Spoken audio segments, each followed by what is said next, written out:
الحمد لله وحده والصلاة والسلام على من لا نبي بعده أعوذ بالله من الشيطان الرجيم بسم الله الرحمن الرحيم ومن يبتغي غير الإسلام دينا فلن يقبل منه وهو في الآخرة من الخاسرين صدق الله العظيم সম্মানিত সুধী আমি পবিত্র কুরআনুল কারীম থেকে একটি আয়াতে কারিমা তেলাওয়াত করেছি। আয়াতে কারিমার অর্থ হচ্ছে ইসলামকে বাদ দিয়ে অন্য কোন ধর্ম, অন্য কোন তন্ত্র মন্ত্র আমরা এগুলো মানি না, মানব না। প্রিয় সম্মানিত সুধী, আমরা শুনে আসছি এমন নেতারা কিছু কথা বলছে যা ইসলাম এবং কোরআন এবং সুন্নাহ সাংঘর্ষিক। ইসলামে নাকি রাজনীতি নাই। আমি তাওহীদি দরবার কাছে জানতে চাই, ইসলামে রাজনীতি আছে না নাই?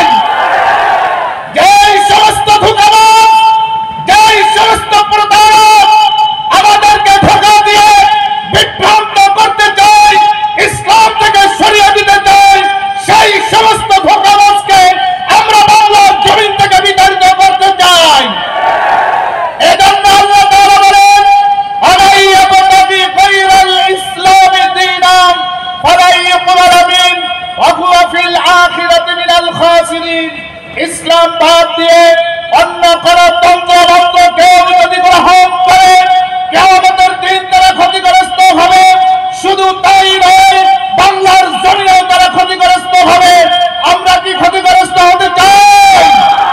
আমরা পার্লামেন্টে, আমরা ইসলামী আন্দোলনের নেতা কর্মী, আমরা কমসে কম 151 জন আমাদের নেতাকে পার্লামেন্টে পাঠাতে চাই, বলে ঠিক নয় কি?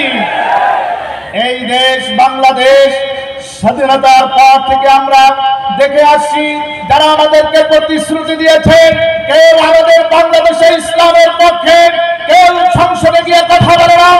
আমরা একান্তভাবে আমরা আজকের থেকে প্রতিজ্ঞা করব, বাংলাদেশ থেকে ইসলামী আন্দোলনের নেতা কর্মীদেরকে আমরা পার্লামেন্টে পাঠাতে চাই, কথা ঠিক নয় কি?